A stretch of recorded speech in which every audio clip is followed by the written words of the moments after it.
Muy bien, hermanos, en este tiempo que estamos cerca de la Navidad, queremos tener un mensaje en cuanto a esto y vamos a ir, en la clase tuvimos también una partecita en Mateo 1, 18, y en todos estos años que nosotros vivimos siempre estamos con la misma fecha, ¿no? 24 de diciembre y nos quedamos el 25, también festejando en la Nochebuena y la Navidad, en esos 2 días, y siempre tenemos esa misma fecha, ¿no es cierto?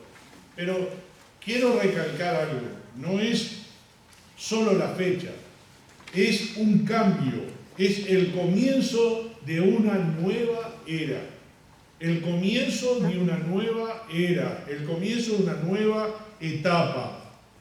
Aquí en Mateo capítulo 1, versículo 18, y vamos a ir hasta el versículo 21, dice: el nacimiento de Jesucristo fue así, estando desposada María su madre con José, antes que se juntasen, se halló que había concebido del Espíritu Santo.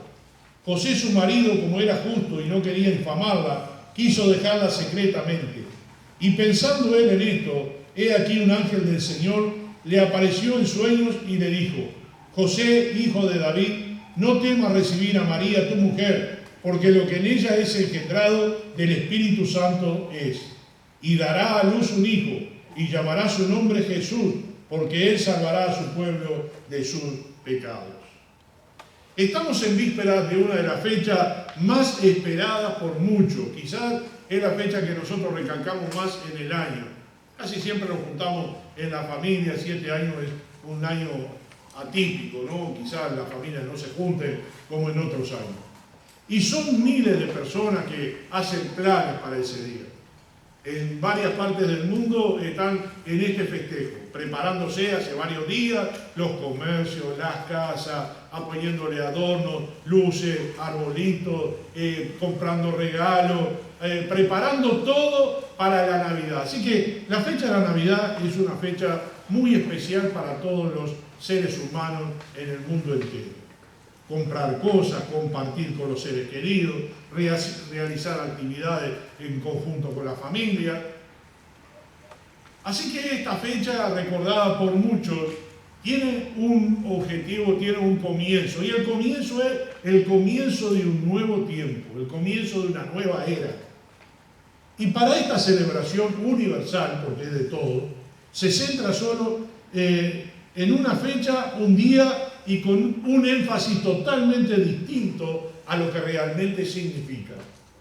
En algunos lugares esa fecha se toma para dar rienda suelta a la locura, a la embriaguez, al frenesí.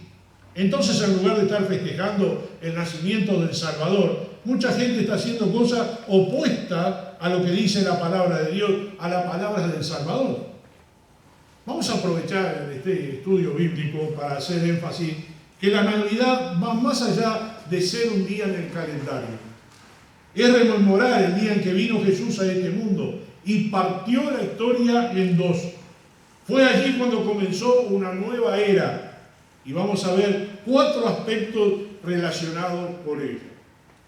El primer aspecto que quiero tratar en esta tarde, en esta mañana, es la era del perdón universal.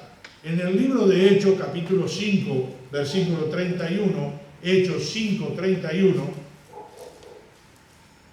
vamos a ver en estos 4 puntos o 4 divisiones de nuestro mensaje en esta mañana. Hechos 5, 31, dice: a este Dios ha exaltado con su diestra por príncipe y salvador, para dar a Israel arrepentimiento y perdón de pecados.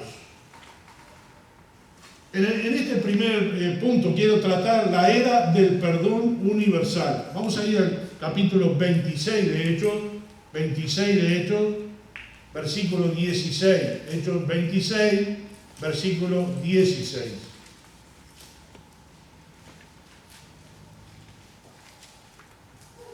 Hasta el versículo 18.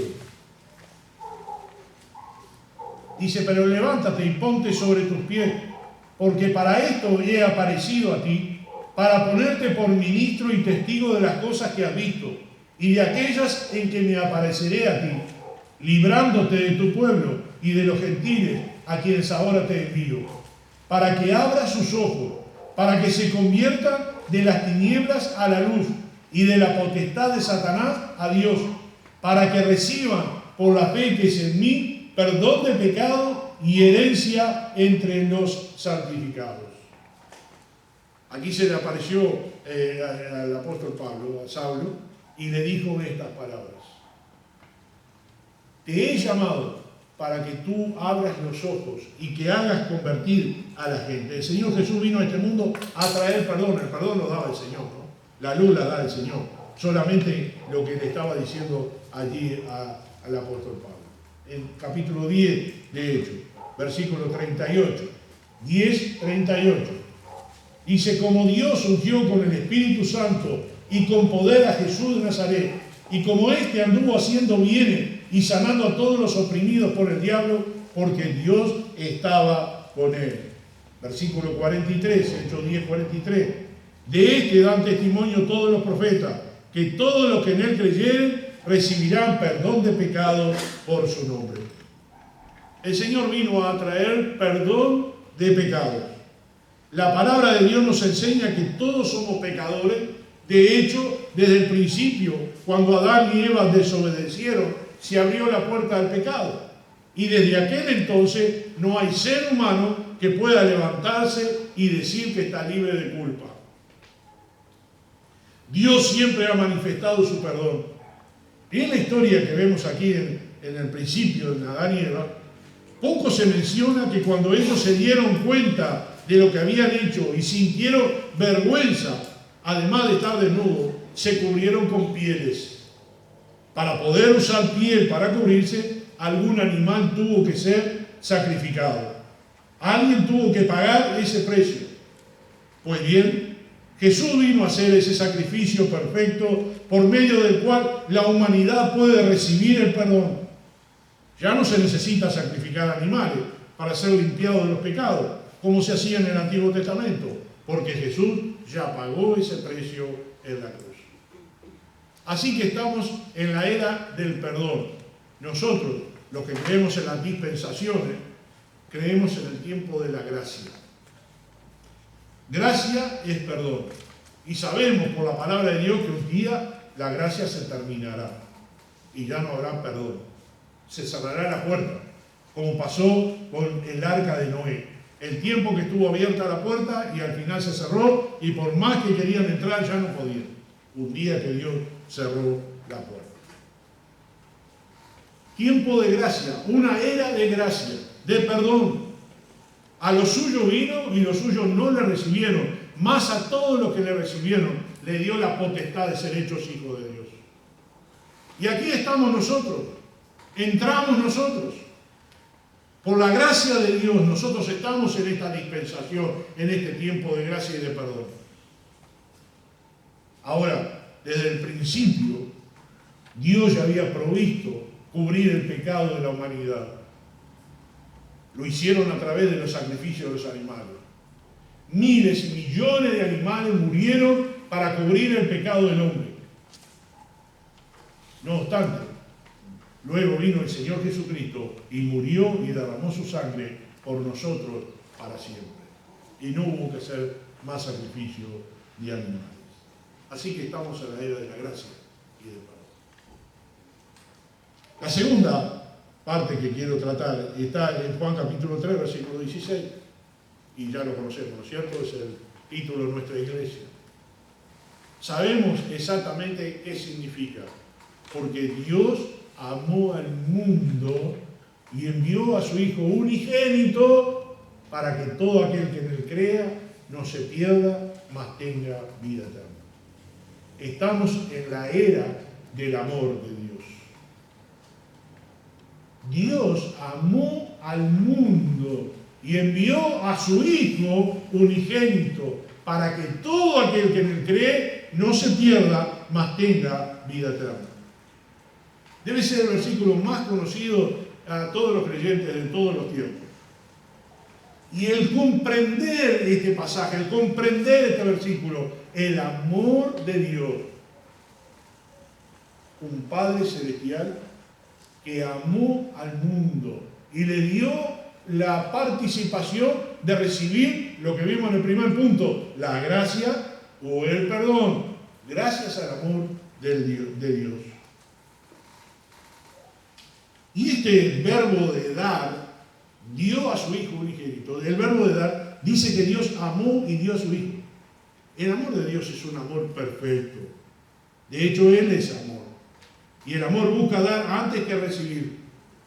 Dios sabía que el único ser perfecto que podía pagar un sacrificio sin precedentes por la humanidad, para que todo hombre en todo lugar pudiera tener acceso al perdón completo, era su Hijo unigénito, Jesucristo. Lo veíamos en la clase anterior, hablando de la doctrina del Señor Jesucristo. No hay otro ser que nació como Él, no lo va a haber tampoco. Y Él nació perfecto porque era hijo de Dios y hijo de una mujer. Esa combinación le dio la potestad de poder tomar nuestro lugar y ser el amado de Dios, que Dios amó al mundo y dio a su Hijo para que nosotros halláramos la salvación. Cuando comenzamos este mensaje hablamos de que Dios partió, Jesús partió la historia del mundo en dos. Los que estudiamos sabemos que la historia, cualquiera que agarra un libro y quiere saber la cifra de los años, dice antes del Señor Jesucristo y después del Señor Jesucristo. Nuestro calendario próximo en estos días se va a convertir en el año 2021, después de Jesús, de Jesucristo. No es el año del mundo.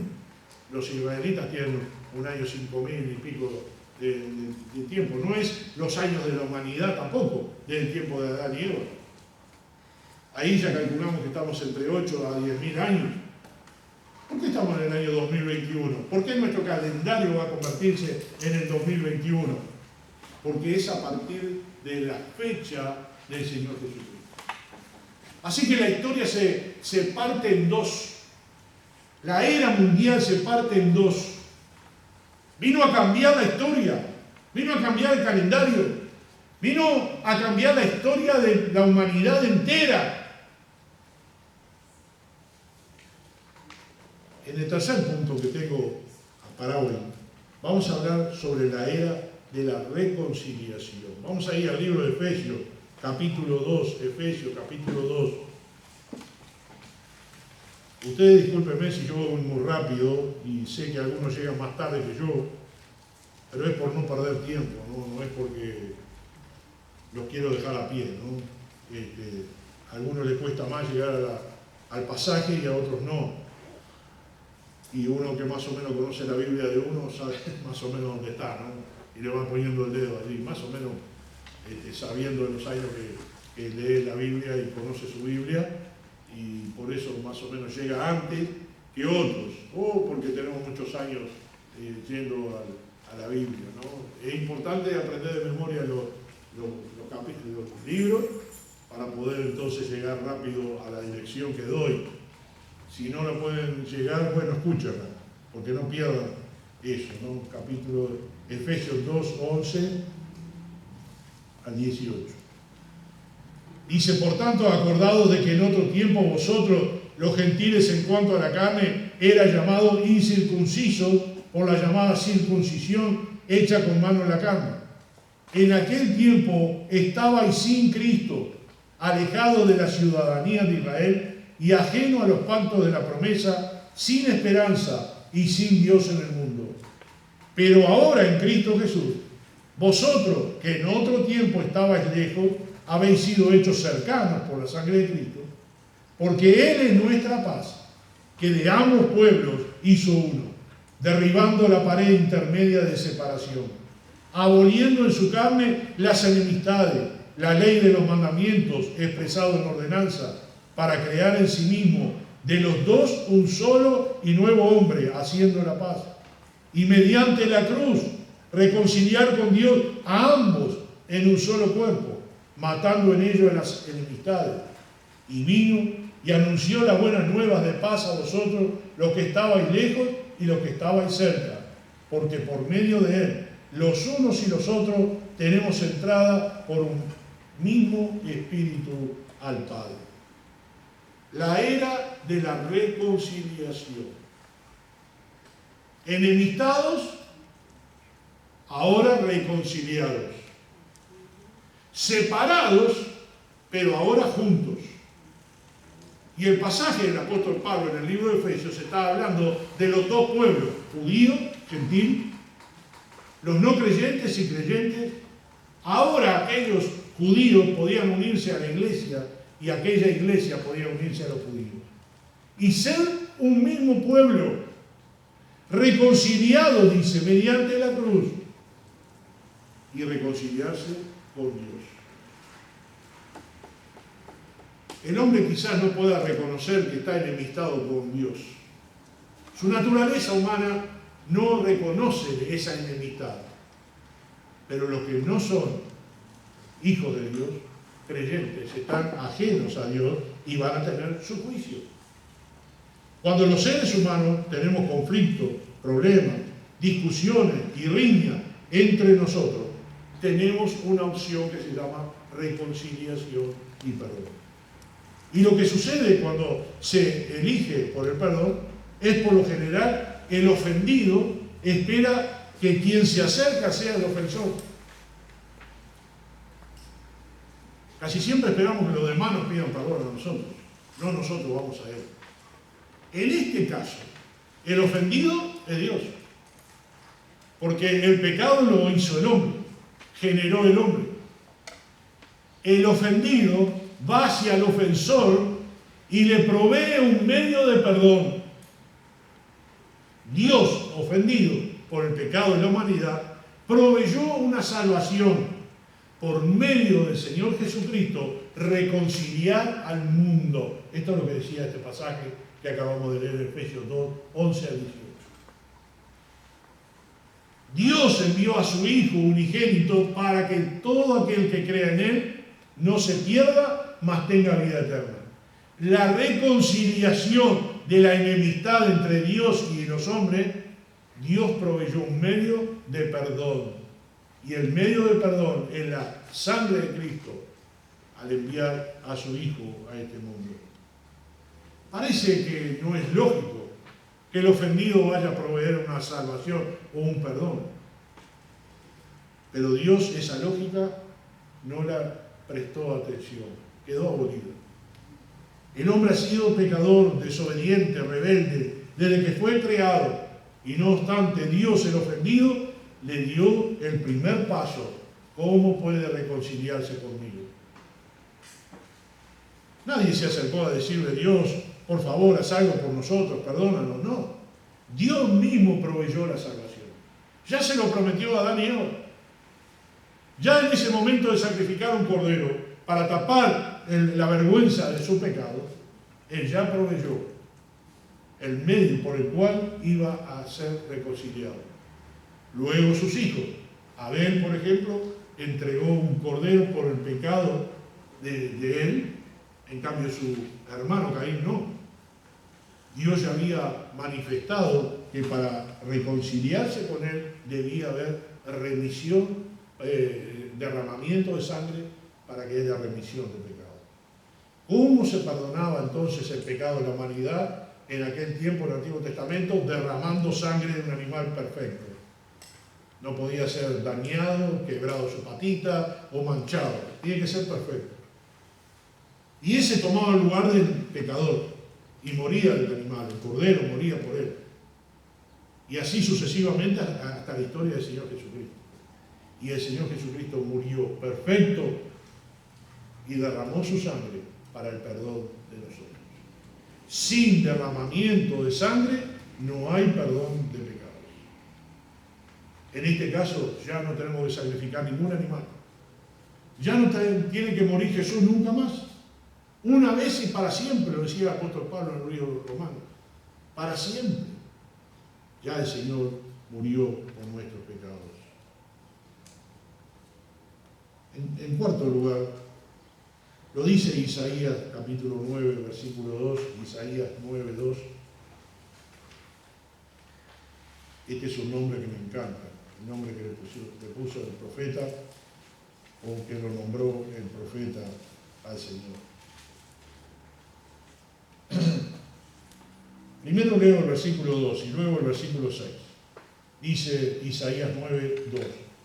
El pueblo que andaba en tiniebla vio gran luz. Los que moraban en tierra de sombra y de muerte, luz resplandeció sobre ellos. Vamos al 6.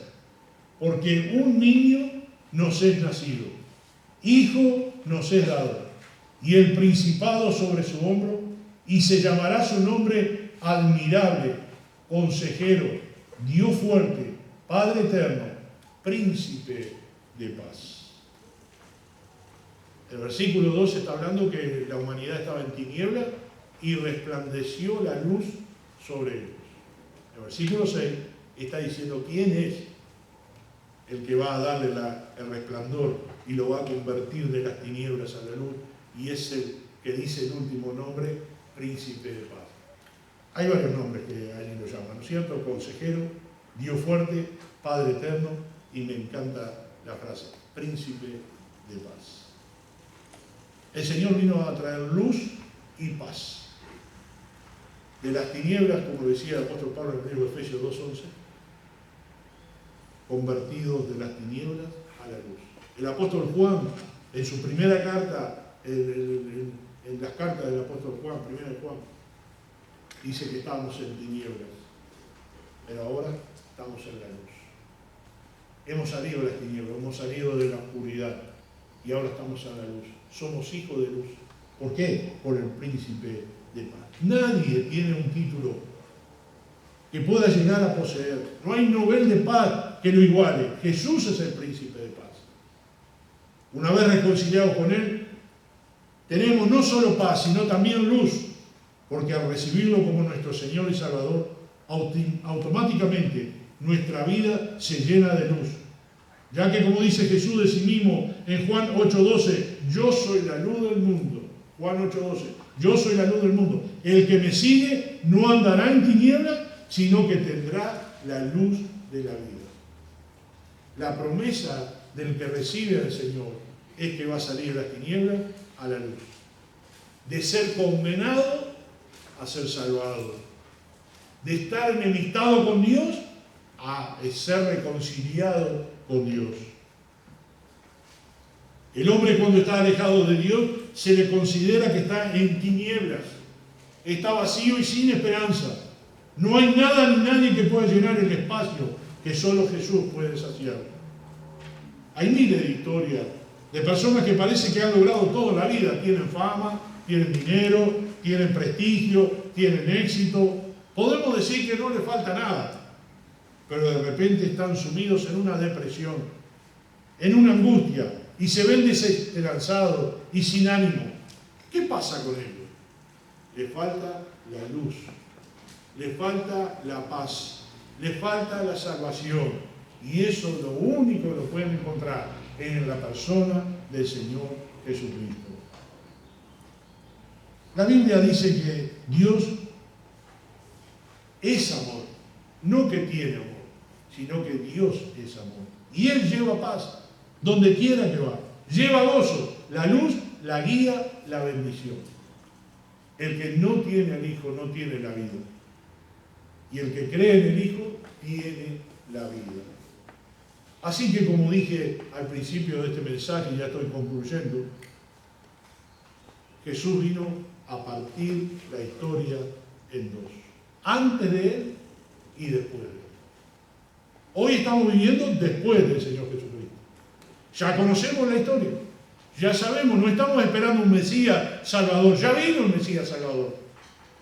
Israel todavía lo está esperando. La gran mayoría de los israelitas está esperando a su Mesías. Pero Jesús estuvo entre ellos y ellos no lo recibieron. Y entonces fue extensa la invitación a todo el mundo. Y el Señor lo dice en su palabra: todos los que creen en Él serán salvos. En conclusión, querido amigo, la Navidad, como dijo alguien, Cristo naciendo en tu corazón. Jesús nació en un establo, en un lugar vacío, sucio, no apto para un parto. ¿Se había preguntado antes por qué el Hijo de Dios no nació en un hospital digno? Este establo sucio, maloliente y desagradable Es el tipo de corazón del pecador. Allí es donde Cristo quiere nacer para limpiar la vida del hombre y traer perdón, amor, reconciliación, luz y paz. Si usted recibe a Cristo en su corazón hoy, haga de esta Navidad su nacimiento a la verdadera Navidad. Seguramente nos vamos a reunir con lo que está más cerca. Como dije recién, un año atípico, un año raro.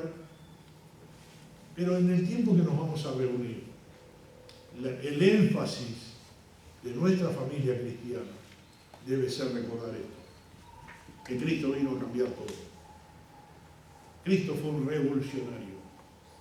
Y en esa revolución revolucionó la historia, cambió la historia. Y yo acepto esa historia. Y agradezco ese cambio. Y agradezco a Dios el Padre que envió a su Hijo. Y agradezco a Jesús que tomó mi lugar en la cruz. Y hoy yo soy salvo. No porque lo merezco, sino por su gracia, por su perdón. Oramos. Padre Celestial, te damos gracias en esta mañana. Gracias te damos por el nacimiento virginal. Te damos gracias por el Señor Jesucristo. Te damos gracias por la vida eterna. Te damos gracias porque sabemos que quizás no sea muy feliz esta Navidad al no tener a toda la familia junta y estamos separados, pero feliz de lo que tú hiciste por nosotros y agradecidos por lo que hiciste por nosotros. Que esta Navidad sea especial por eso mismo, porque el énfasis lo tenemos que poner en el nacimiento virginal y en la salvación por medio de la cruz. Bendice, Señor, a esta congregación. Ayúdanos, Señor, a participar en los próximos días por internet, por Zoom, Señor, de las próximas reuniones, y que tú, Señor, recuerdes a este pueblo, a tus hijos, aquí en Uruguay, aquí en nuestra iglesia, en todas las iglesias uruguayas, en nuestro pequeño país, pero que tiene un corazón para amarte, Señor. Por todos esos creyentes y pastores que hoy están sufriendo las consecuencias de la pandemia, la separación de juntarnos, de no estar juntos todo el tiempo, pero que tú, Señor, te apiades de nosotros y nos ayudes a pasar esta tormenta, este trago amargo, porque tú estás en nuestra barca y confiamos en ti. En el nombre de Jesús. Amén.